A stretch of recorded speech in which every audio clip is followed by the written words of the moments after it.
Hey guys, in this video, we're going to explain one of the most powerful smart money trading strategies, the order block in order block setup. By combining market structure with order blocks, this strategy helps you identify simple yet high-quality trade opportunities. If you're interested in learning advanced trading concepts, strategies, entry techniques, and how to stay disciplined with your trading plan, make sure to hit the like button to show your support, and don't forget to subscribe if you're new.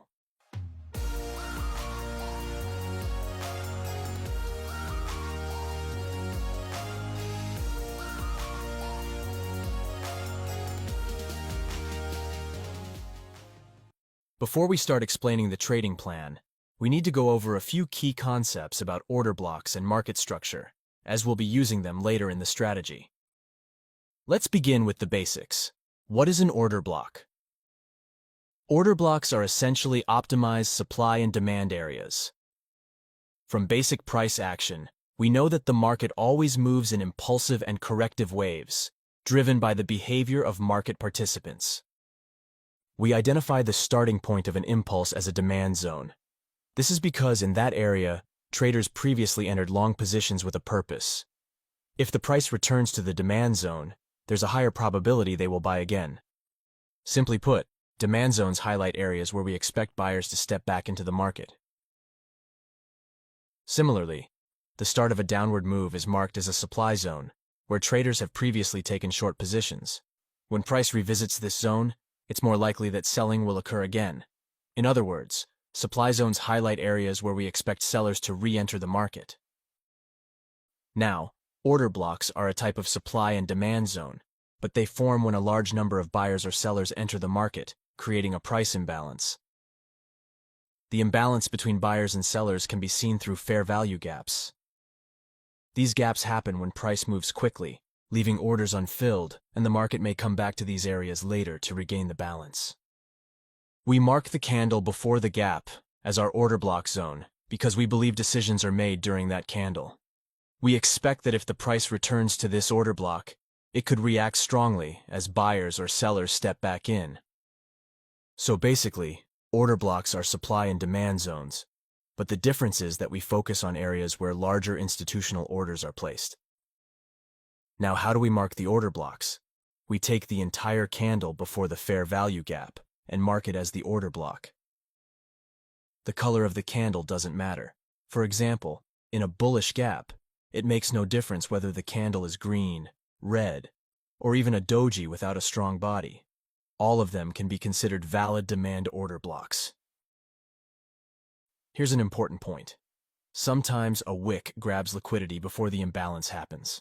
In that case, we also include the wick as part of the order block zone. This marks the real beginning of the imbalance, and our stop loss should always be placed below this wick for protection. Order blocks can be small or very large. When the zone is small, we should use a wider stop loss below it, because even though order blocks are strong supply and demand areas, the price doesn't always reverse exactly from this box. We need to give it some room to breathe. On the other hand, when the order block is large, you can place your entry around the middle of the zone for a better price, or switch to lower time frames to look for confirmation and rejection signals. Now, what makes an order block high quality and worth trading? The key is alignment with market structure conditions. In an uptrend, price forms higher highs and higher lows. Each time the price breaks structure to the upside, it signals continuation of the trend. The bullish order blocks formed along the way have a higher chance of rejecting the price to the upside if the price pulls back to them. This uptrend continues until the market breaks below a protected low. That's called a change of character, and it signals a possible reversal. It shows sellers have gained control and pushed price lower. The bearish order block that caused this move becomes a great opportunity to go short. From there, if the trend starts making lower lows and lower highs, the bearish order blocks that form along the way also become strong trading setups. The concept of market structure goes further than this, but this provides a simple explanation of how order blocks form and how to use them. Now that we have explained order blocks and market structure, it's time to move on to the trading strategy. But before we continue, if you want to get a funded account quickly, check out Funded Next's new Stellar Instant Plan. which does not require a challenge phase. That's right, you get instant access to trading capital from day one. There is no daily drawdown limit, no minimum trading days, and you can withdraw profits anytime. They also offer plenty of other plans, ranging from $5,000 to $200,000 accounts. If that's something you're interested in, check out the link in the description. This strategy works with 2 time frames, and we've simplified it into 5 clear steps. Analyze the market structure on the higher time frame to find the direction. Mark the order blocks. Wait for a pullback, then wait for a change of character confirmation on the lower time frame. Finally, enter at the lower time frame order blocks.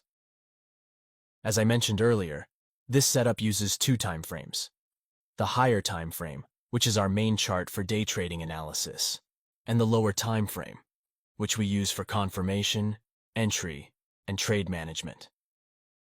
It doesn't matter which specific time frames you choose, but the entry time frame should always be at least 2 times lower than your higher time frame. For example, we normally use this combination of time frames. The next important point is that you can use this trading strategy on any asset. It does not matter whether you are trading Forex, crypto, or stocks, because price action concepts stay relevant across all markets. However, make sure to back-test enough before risking real money to see how the strategy performs. Now let's go back to analyzing the market structure. The first step is to find the market direction. Trading with the main trend usually gives us a higher chance of winning. To see the market direction, we look for break of structure, changes of character, and reversal patterns on the chart. If you cannot clearly see the market direction on a time frame, it is better to skip that pair.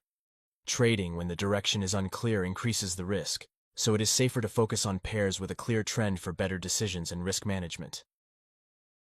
Next, we identify fair value gaps and mark the order blocks, which are our main trading zones. Now we can simply place a sell limit at the order block and put our stop loss above it. However, for more conservative trading, we can zoom into lower time frames when the price reaches this area to see how it reacts and confirm the trade. We want to see a rejection from the order block to make sure it is being respected. Even though this is a high-quality trading setup, price does not always reverse exactly from the box, and the market can easily ignore the order block. The next step is to wait for a pullback to the order block zone and then zoom into a lower time frame. Remember, do not jump into the market before the price reaches the order block zone, because the market often traps early buyers. Now, in the final step of this trading plan, we look for confirmations and execute the trade on the lower time frame. After waiting for the price to enter our trading zone, we need confirmation that the short-term uptrend is ending and the price is ready to move down. To spot this reversal, we look for a change of character. This happens when the price breaks below a swing low. It confirms that the short-term uptrend is over, and the price may continue pushing lower in line with the bearish, higher time frame direction. Once the reversal is confirmed, we wait for the price to form bearish order blocks and then take the trade. This is why the strategy is called order block within order block. The lower time frame order block does not always have to be inside the higher time frame order block zone. After identifying the lower time frame order block, we set a sell limit at the start of the zone and place our stop above it.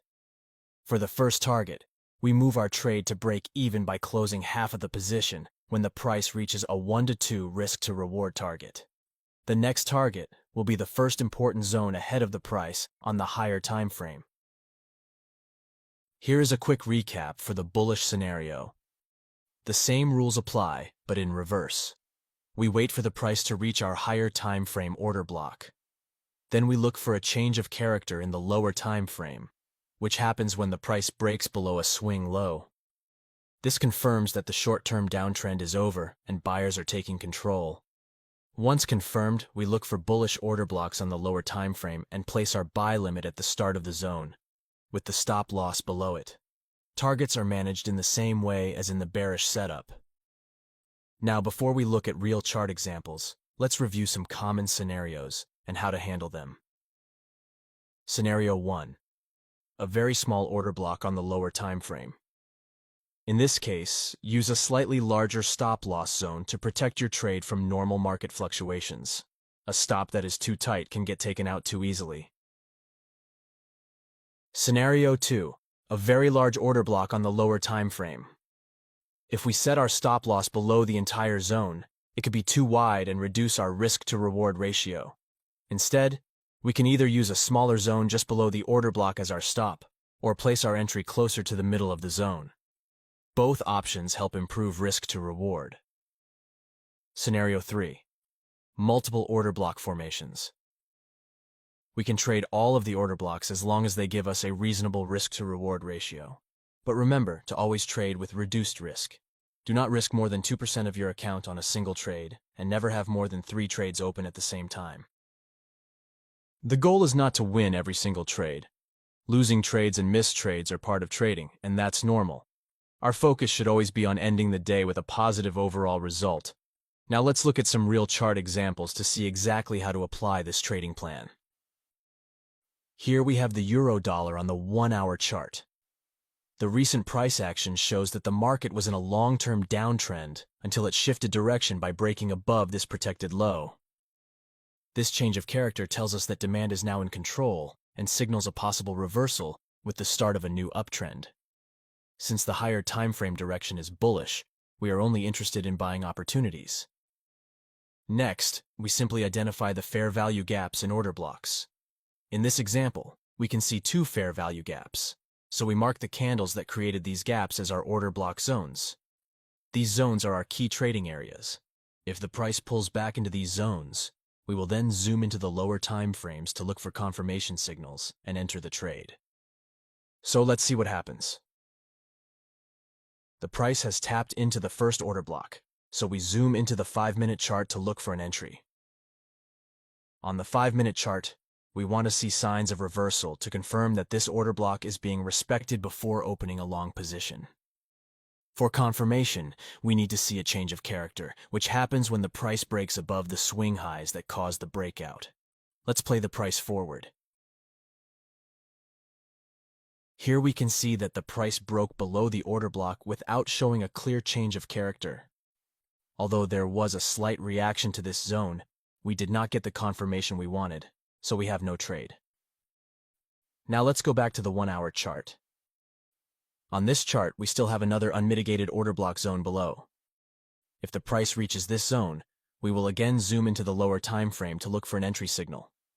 Let's see how the price moves next. Now the price has tapped into this order block, so we zoom into the 5-minute chart once again. On the 5-minute chart, the market has already shown a change of character, which is the reversal signal we were waiting for. This tells us the short-term downtrend is over, and now we can look for long trades with confidence. The next step is to wait for the price to form order blocks, and then open long positions.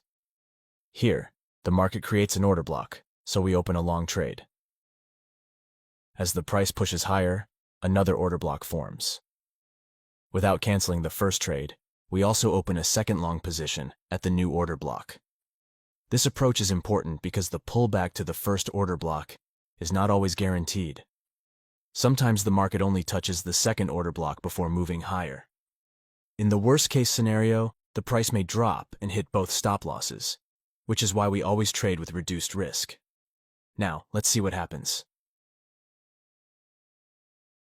The price hits the stop loss of the second trade, but triggers the first one. Then, another order block appears.